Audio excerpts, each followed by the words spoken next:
India Legal presents Courts Roundup.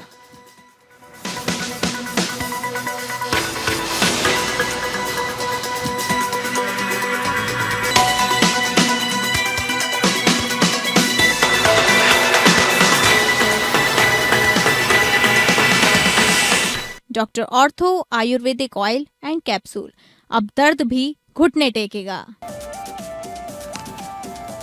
चिकित्सीय लापरवाही मामले में डॉक्टर की मृत्यु के बाद उनके कानूनी उत्तराधिकारियों पर चल सकता है मुकदमा, सुप्रीम कोर्ट ने कहा।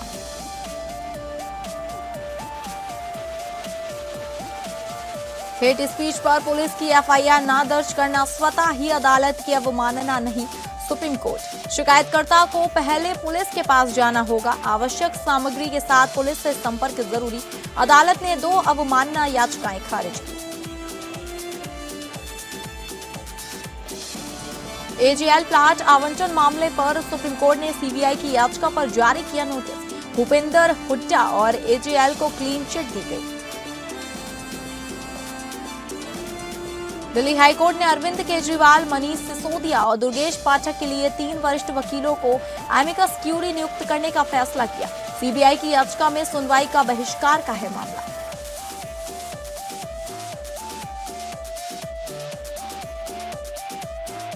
नमस्कार, आप सभी का स्वागत है कोर्ट्स राउंड अप में और मैं हूं आपके साथ अंकिता सिंह। अगले आधे घंटे हम सुप्रीम कोर्ट, हाई कोर्ट और तमाम निचली अदालतों की खबरों को आपके सामने रखेंगे। तो शुरू करते हैं courts round up.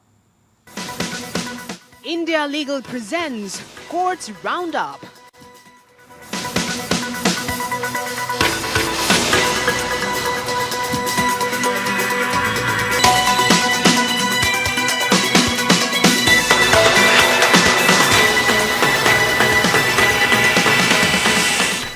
Supreme court ने एक महत्वपूर्ण फैसले में कहा है कि डॉक्टर की मृत्यु के बाद भी उनके कानूनी उत्तराधिकारियों पर चिकित्सीय लापरवाही का मुकदमा चलाया जा सकता है, लेकिन उनकी व्यक्तिगत जिम्मेदारी नहीं होगी। न्यायालय ने स्पष्ट किया कि उत्तराधिकारी डॉक्टर की संपत्ति से ही मुआवजा देने के दायित्व के लिए उत्तरदायी होंगे। Justice JK. माहेश्वरी और जस्टिस ए.एस. चंद्रकर की बेंच ने कहा, डॉक्टर के कानूनी उत्तराधिकारी व्यक्तित्व के से उत्तरदायी नहीं होंगे, लेकिन वे मृतक की संपत्ति का प्रतिनिधित्व करेंगे और उस संपत्ति से ही दावा पूरा करने के लिए उत्तरदायी होंगे। यह मामला 1990 में एक सर्जरी के बाद एक महिला की दाहिनी आंख की रोशनी खोने के आरोप से जुड़ा है। महिला के परिवार ने 1997 में मेडिकल लेजेंसी का मुकदमा दायर किया था। जिला फोरम ने 2003 में डॉक्टर को लेजेंट पाते हुए 2.60 लाख का मुआवजा दिया, लेकिन राज्य आयोग ने 2005 में इसे रद्द कर दिया। मामला नेशनल कंज्यूमर डिस्प्यूट्स रेड्रेशनल कमीशन पहुंचा, जहां डॉक्टर की 2009 में मृत्यु हो गई और उनके कानूनी उत्तराधिकारियों को पार्टी बनाया गया। उत्तराधिकारियों ने सुप्रीम कोर्ट में तर्क दिया कि यह मामला व्यक्तिगत था और डॉक्टर की मृत्यु के साथ समाप्त हो जाना चाहिए, लेकिन सुप्रीम कोर्ट ने इसे खारिज करते हुए कहा कि भारतीय कानून में यह प्रावधान है कि संपत्ति से जुड़े दावे उत्तराधिकारियों पर चलाए जा सकते हैं। कोर्ट ने इंडियन सेक्शन एक्ट 1925 की धारा 306 का हवाला देते हुए कहा, आमतौर पर सभी अधिकार और दायित्व कानूनी उत्तराधिकारियों पर जाते हैं, लेकिन व्यक्तिगत दावे समाप्त हो जाते हैं। सुप्रीम कोर्ट ने फैसला दिया कि चिकित्सीय लापरवाही के मामले में भी यही सिद्धांत लागू होगा और कानूनी उत्तराधिकारियों को मृतक की संपत्ति से ही दायित्व पूरा करना होगा। मामला अब नेशनल कमीशन को वापस भेज दिया गया है ताकि यह तय किया जा सके कि मेडिकल नेग्लिजेंसी साबित हुई है या नहीं और कितना मुआवजा दिया जाना है।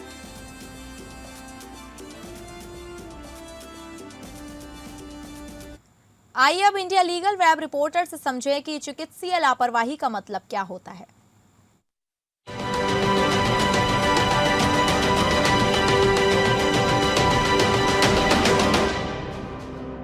सोचो, अगर एक डॉक्टर की गलती से किसी की जान चली जाए तो क्या होगा। आज हम बात करते हैं मेडिकल नेग्लिजेंस और उसके रेमेडीज की। जब डॉक्टर किसी पेशेंट का ट्रीटमेंट करता है तो उसकी लीगल ड्यूटी होती है कि वो रीजनेबल स्किल और केयर के साथ इलाज करे, लेकिन अगर डायग्नोसिस गलत हो, सर्जरी में मिस्टेक हो या ट्रीटमेंट में लापरवाही हो और उसे पेशेंट को नुकसान हो तो इसे मेडिकल नेग्लिजेंस कहते हैं। अब रेमेडीज समझते हैं। कंज्यूमर प्रोटेक्शन एक्ट 2019 के तहत मेडिकल सर्विस एक सर्विस मानी जाती है। पेशेंट या उनका परिवार कंज्यूमर फोरम में जाकर कंपेंसेशन क्लेम कर सकता है विदाउट लेंथी कोर्ट प्रोसेस। दूसरा रास्ता है टॉर्ट लॉ, जहां आपको प्रूव करना होता है ड्यूटी ऑफ केयर थी, उसका ब्रीच हुआ और उस ब्रीच से डायरेक्ट हार्म हुआ। प्रूव होने पर कोर्ट डैमेजेस अवार्ड करता है। अगर नेग्लिजेंस बहुत सीरियस हो तो भारतीय न्याय संहिता सेक्शन 106 के अंडर क्रिमिनल लायबिलिटी भी हो सकती है। सुप्रीम कोर्ट ने Jacob Matthew versus state of Punjab में कहा, पहले देखना होगा कि ये सिर्फ एक ऑनेस्ट मिस्टेक था या ग्रॉस रेकलेसनेस। कोर्ट ने क्लियर किया है कि हर डॉक्टर की गलती को क्राइम नहीं कह सकते, लेकिन जब ग्रॉस नेग्लिजेंस हो तब लॉ एक्शन लेगा। Do follow us for more legal updates.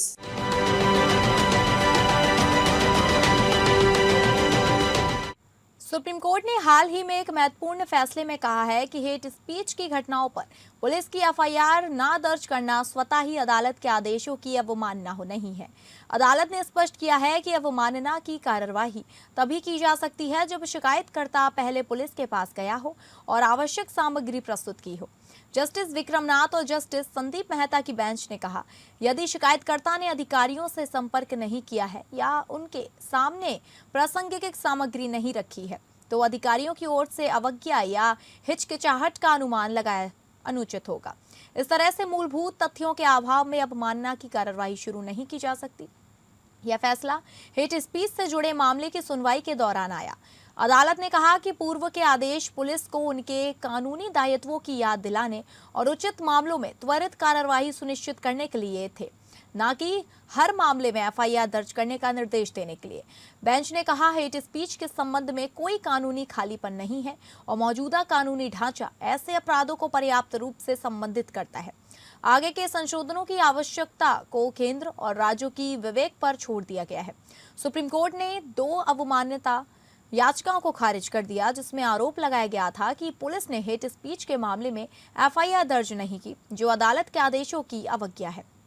अदालत ने कहा कि पुलिस की कार्यवाही की जांच करने से पहले शिकायतकर्ता को आवश्यक सामग्री के साथ पुलिस के साथ जाना होगा। वहीं मामले पर ज्यादा जानकारी देंगे India legal researcher Subrata Bishnoi. Subrata, क्या जानकारी है? नमस्कार, आज मैं सुप्रीम कोर्ट का एक इम्पोर्टेंट जजमेंट के बारे में बात करूंगी, Ashwini Kumar Upadhyay versus union of India, जिसमें जस्टिस विक्रमनाथ और जस्टिस संदीप मेहता की बेंच ने हेट स्पीच से रिलेटेड मैटर्स पर अपना निर्णय दिया। इस केस में पेटिशनर्स का कहना था कि सुप्रीम कोर्ट के पहले के डायरेक्शंस के बावजूद पुलिस ने हेट स्पीच इंसिडेंट्स में सो मोटो एफआईआर रजिस्टर नहीं की और इसलिए पुलिस कंटेम्प्ट ऑफ कोर्ट की दोषी है। लेकिन सुप्रीम कोर्ट ने इस जजमेंट और आर्ग्यूमेंट को एक्सेप्ट नहीं किया। कोर्ट ने ऑब्जर्व किया कि अगर कंप्लेनेंट खुद पुलिस के पास नहीं जाता या रेलेवेंट मटेरियल अथॉरिटीज के सामने नहीं रखा जाता तो पुलिस की तरफ से डिसोबीडियंस अज्यूम नहीं की जा सकती। कोर्ट ने क्लैरिफाई किया कि कंटेम्प्ट तभी बनता है जब अथॉरिटीज को प्रॉपर नॉलेज हो और फिर भी वो एक्ट ना करे। साथ ही कोर्ट ने ये भी कहा कि हेट स्पीच के लिए एग्जिस्टिंग लॉज ऑलरेडी सफिशिएंट है और नए लॉज बनाने पार्लियामेंट का काम है, कोर्ट का नहीं। इस जजमेंट का कोर मैसेज ये है कि राइट्स के साथ रिस्पॉन्सिबिलिटीज भी आती हैं, पहले प्रॉपर प्रोसीजर फॉलो करना जरूरी है। धन्यवाद। ठीक है सुब्रता, आपका धन्यवाद जानकारी देने के लिए। सुप्रीम कोर्ट ने सीबीआई की उस याचिका पर नोटिस जारी किया है जिसमें Punjab and Haryana high court के हालिया आदेश को चुनौती दी गई है। इस आदेश में हरियाणा के पूर्व मुख्यमंत्री भूपिंदर सिंह हुड्डा और एसोसिएटेड जर्नल्स लिमिटेड, जो कांग्रेस का अखबार नेशनल हेराल्ड प्रकाशित करता है, को पंचकूला में एजेएल को कथित तौर पर जमीन आवंटन के मामले में क्लीन चिट दी गई थी। सॉलिसिटर जनरल तुषार मेहता और additional solicitor general SV Raju CBI की ओर से जस्टिस दीपांकर दत्ता और जस्टिस सतीश चंद्र शर्मा की बेंच के सामने पेश हुए। बेंच ने नोटिस जारी किया जिसका जवाब जुलाई तक देना है। यह मामला 1982 में हरियाणा शहरी विकास प्राधिकरण द्वारा पंचकूला में एजेएल को ना लाभ न हानि के आधार पर एक प्लाट आवंटन से जुड़ा है।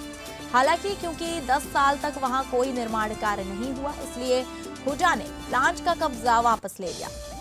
2005 में हुड्डा उस समय हरियाणा के मुख्यमंत्री ने सिफारिश की। कहा गया कि वहीं प्लाट एजेएल को मूल कीमत पर वापस दे दिया जाए, साथ ही आवंटन बहाल होने की तारीख तक का बकाया ब्याज भी लिया जाए। सीबीआई ने आरोप लगाया कि एजेएल के पक्ष में सिफारिश के बाद इसे हुड्डा प्राधिकरण की बैठक में रखा गया, जहां कुछ आपत्तियां उठाई गई। हालांकि अधिकारियों ने एजेएल को प्लाट वापस देने के संबंध में कोई आपत्ति नहीं जताई और संस्थागत प्लाट के आवंटन को बहाल करने के उसके अनुरोध को अथॉरिटी ने बिना किसी सदस्य की आपत्ति के मंजूर कर लिया। सीबीआई ने निष्कर्ष निकाला कि आरोपी व्यक्तियों हुड्डा, मिस्टर मोतीलाल वोहरा, रतक और एजेएल ने आपस में साजिश करके प्लाट के दोबारा आवंटन में अपने सरकारी पद का दुरुपयोग किया, जिससे सरकारी खजाने को गलत तरीके से नुकसान पहुंचा और प्रतिवादियों को गलत तरीके से फायदा हुआ। अप्रैल 2021 में स्पेशल कोर्ट ने आरोपियों के खिलाफ आईपीसी की धारा 120B आपराधिक साजिश में शामिल होना और 420 धोखाधड़ी, भ्रष्टाचार निवारण अधिनियम की धारा 13(2) सहपाठ धारा 13(1)D के तहत आरोप तय किए।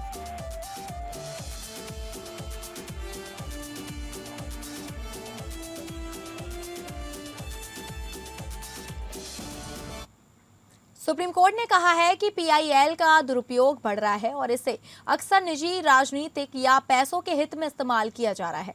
जस्टिस बीवी नागरत्ना ने कहा, पीआईएल अब private interest litigation, publicity interest litigation, पैसा इंटरेस्ट लिटिगेशन और पॉलिटिकल इंटरेस्ट लिटिगेशन बन गया है। हम केवल वास्तविक और जनहित में दायर पीआईएल को ही स्वीकार कर सकते हैं। यह टिप्पणी सबरीमाला समीक्षा मामले की सुनवाई के दौरान की गई, जिसमें चीफ जस्टिस सूर्यकांत और justice B V Nagarathna, justice M S Sundresh, justice Ehsanuddin Amanullah, justice Arvind Kumar, justice Augustine George Masih, justice Prasanna B Varale, justice R Mahadevan और जस्टिस जयमाल्या बागची की बेंच सुनवाई कर रही थी। चीफ जस्टिस सूर्यकांत ने कहा, हम पीआईएल को केवल मीडिया रिपोर्ट्स के आधार पर स्वीकार नहीं कर सकते। कानून अपना काम करेगा अगर किसी ने गलत किया है तो। जस्टिस नागरत्ना ने कहा, हम जानते हैं कि पीआईएल का दुरुपयोग हो रहा है। हम केवल वास्तविक और जनहित में दायर पीआईएल को ही स्वीकार कर सकते हैं। बेंच ने यह भी कहा कि हर शिकायत को पीआईएल में नहीं बदला जा सकता। जस्टिस नागरत्ना ने कहा, हर दिन मेरे लॉर्ड चीफ जस्टिस को सैकड़ों पत्र मिलते हैं, क्या उन सभी को पीआईएल में बदला जा सकता है? सुप्रीम कोर्ट ने यह भी कहा कि पीआईएल का उद्देश्य जनहित में काम करना है, न कि व्यक्तिगत हितों को बढ़ावा देना। जस्टिस नागरत्ना ने कहा, हम पीआईएल का उद्देश्य भूल गए हैं, यह जनहित में काम करने के लिए है, न कि व्यक्तिगत हितों को बढ़ावा देने के लिए। इस मामले में सुप्रीम कोर्ट ने पीआईएल के दुरुपयोग को रोकने के लिए कई सुझाव दिए हैं। जस्टिस नागरत्ना ने कहा, हम पीआईएल के दुरुपयोग को रोकने के लिए कई कदम उठा सकते हैं। हमें पीआईएल के उद्देश्य को समझना होगा और इसे व्यक्तिगत हितों के लिए इस्तेमाल नहीं करना होगा। सुप्रीम कोर्ट की इस टिप्पणी से यह स्पष्ट होता है कि पीआईएल का दुरुपयोग बढ़ रहा है और इसे रोकने के लिए कदम उठाने की आवश्यकता है। सुप्रीम कोर्ट की 9 न्यायाधीशों की पीठ ने सबरीमाला याचिका पर सुनवाई के दौरान कड़ी टिप्पणियां की हैं। यह मामला सबरीमाला मंदिर में 10 से 50 वर्ष की महिलाओं के प्रवेश से जुड़ा है। चीफ जस्टिस सूर्यकांत की अध्यक्षता वाली पीठ ने पूछा कि एक संगठन पूजा के अधिकार का दावा कैसे कर सकता है और यह पीआईएल क्यों दायर की गई है। जस्टिस बीवी नागरत्ना ने कहा कि गैर आस्थावानों द्वारा धार्मिक परंपराओं को चुनौती देना गंभीर मुद्दा है। कोर्ट ने यह भी कहा कि केवल अखबारों की खबरों के आधार पर दायर याचिका को शुरू में ही खारिज किया जा सकता था। वहीं जस्टिस सुंदरश ने इसे कानून की प्रक्रिया का दुरुपयोग बताया, जब याचिका दाखिल करने के लिए संगठन के किसी प्रस्ताव की जानकारी नहीं दी गई। याचिकाकर्ता की ओर से कहा गया कि प्रतिबद्ध महिलाओं के सम्मान के खिलाफ है और भारतीय संविधान के अनुच्छेद 25 और 26 के तहत धार्मिक स्थलों में प्रवेश का अधिकार शामिल है। यह मामला सबरीमाला मंदिर प्रवेश मामले से जुड़ा है, जिसमें 2018 में महिलाओं के प्रवेश पर रोक हटाई गई थी। अब 9 न्यायाधीशों की पीठ व्यापक संवैधानिक सवालों पर विचार कर रही है।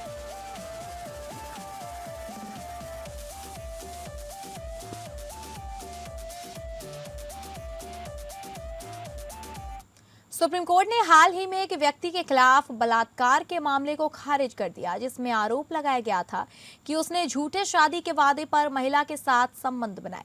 अदालत ने कहा कि दोनों पक्षों के बीच संबंध सहमति से थे और यह झूठे वादे पर आधारित नहीं था, क्योंकि दोनों पहले से ही विवाहित थे। जस्टिस केवी विश्वनाथन और जस्टिस मनमोहन की बेंच ने कहा, अदालत के सामने मौजूद तथ्यों को देखते हुए दोनों पक्ष जानते थे कि वह पहले से ही विवाहित हैं। महिला ने अपने पति से अलग होने के बाद एक मैट्रिमोनियल वेबसाइट पर दूसरी शादी के लिए विज्ञापन दिया था और उससे पहले ही दोनों के बीच संबंध बन गए थे। 4 साल तक कोई शिकायत नहीं की गई। हम मानते हैं कि यह मामला झूठे वादे पर आधारित नहीं था, बल्कि सहमति से बने संबंध का है। बॉम्बे हाईकोर्ट ने पहले व्यक्ति की याचिका को खारिज कर दिया था, जिसमें उसने पहली भी एक याचिका वापस ली थी। सुप्रीम कोर्ट ने कहा कि हाईकोर्ट का फैसला गलत था, क्योंकि पहले की याचिका बिना किसी निर्णय के वापस ली गई थी। अपने फैसले में सुप्रीम कोर्ट ने महेश दामू खरे बनाम महाराष्ट्र राज्य मामले का हवाला दिया, जिसमें कहा गया था कि झूठे वादे और बाद में परिस्थितियों के कारण वादे के उल्लंघन के बीच अंतर होना चाहिए। अदालत ने कहा कि अपराध के लिए शारीरिक संबंध सीधे झूठे वादे के कारण होने चाहिए, न कि अन्य कारकों से प्रभावित। इस मामले में महिला ने आरोप लगाया था कि 2017 में व्यक्ति ने उससे संपर्क किया और शादी का वादा किया। उसने 17 अक्टूबर 2017 को उसके साथ शारीरिक संबंध बनाए, जिसमें उसने आरोप लगाया कि यह उसकी इच्छा से विरुद्ध था। हालांकि दोनों के बीच 2020 तक संबंध बने रहे और 2021 में उसने शिकायत दर्ज की। सुप्रीम कोर्ट ने कहा कि यह मामला झूठे वादे पर आधारित नहीं था, बल्कि सहमति से बने संबंध का है। अदालत ने व्यक्ति के खिलाफ मामला खारिज कर दिया और कहा कि दोनों पक्षों के बीच 2017 से 2020 तक संबंध रहे और बाद में रिश्ता खराब हो गया।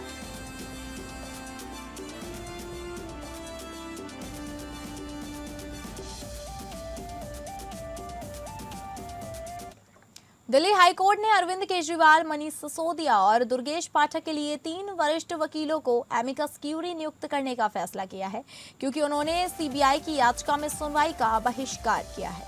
ये नेता न्यायाधीश स्वर्णकांता शर्मा की निष्पक्षता पर सवाल उठाने के बाद सुनवाई का बहिष्कार कर रहे हैं। गौरतलब है कि फरवरी में ट्रायल कोर्ट ने केजरीवाल, सिसोदिया और अन्य आरोपियों को इस मामले में क्लीन चिट दे दी थी। सीबीआई ने इस फैसले को हाईकोर्ट में चुनौती दी है। केजरीवाल और सिसोदिया ने आरोप लगाया कि सीबीआई की जांच पक्षपातपूर्ण है और उन्हें गलत तरीके से फंसाया जा रहा है। इस मामले में सीबीआई ने आरोप लगाया कि दिल्ली सरकार की आबकारी नीति में अनियमितताएं हुई हैं और इसमें केजरीवाल, सिसोदिया और अन्य नेताओं की भूमिका है। हालांकि ट्रायल कोर्ट ने सीबीआई के आरोपों को खारिज कर दिया था। दिल्ली हाईकोर्ट के न्यायाधीश स्वर्णकांता शर्मा ने कहा कि वह केजरीवाल, सिसोदिया और पाठक के लिए एमिकस क्यूरी नियुक्त करेंगे, क्योंकि उन्होंने सुनवाई का बहिष्कार किया है। न्यायाधीश ने कहा कि वह सीबीआई की याचिका पर सुनवाई शुरू करने से पहले एमिकस क्यूरी की नियुक्ति करना चाहती हैं। केजरीवाल और सिसोदिया ने न्यायाधीश शर्मा की निष्पक्षता पर सवाल उठाया और उनकी निष्पक्षता के लिए आवेदन दिया था। हालांकि न्यायाधीश शर्मा ने उनके आवेदन को खारिज कर दिया था और कहा था कि वह इस मामले में निष्पक्ष रूप से सुनवाई करेंगे। इसके बाद केजरीवाल और सिसोदिया ने सुनवाई का बहिष्कार करने का फैसला किया और कहा कि वे न्यायाधीश शर्मा के सामने पेश नहीं होंगे। अब दिल्ली हाईकोर्ट ने उनके लिए एमिकस क्यूरी नियुक्त करने का फैसला किया है।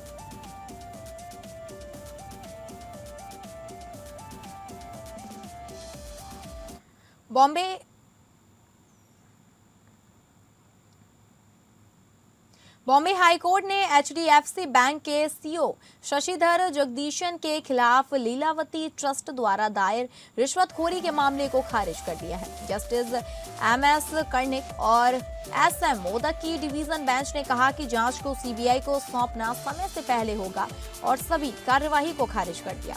बॉम्बे हाईकोर्ट ने एचडीएफसी बैंक के प्रबंध निदेशक और सीईओ शशिधर जगदीशन के खिलाफ लीलावती हॉस्पिटल चलाने वाले लीलावती कीर्तिलाल मेहता मेडिकल ट्रस्ट की शिकायत पर दर्ज एफआईआर को खारिज कर दिया।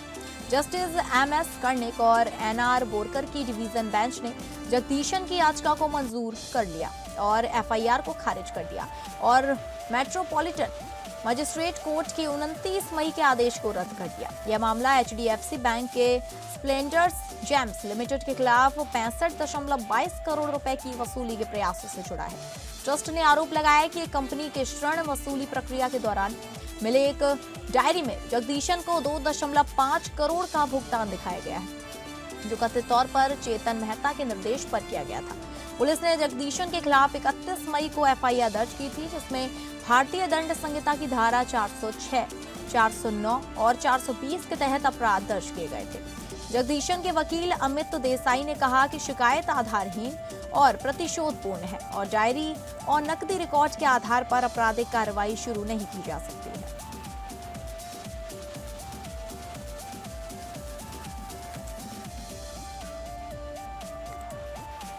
तो फिलहाल कोर्ट्स राउंडअप में बस इतना ही। नमस्कार।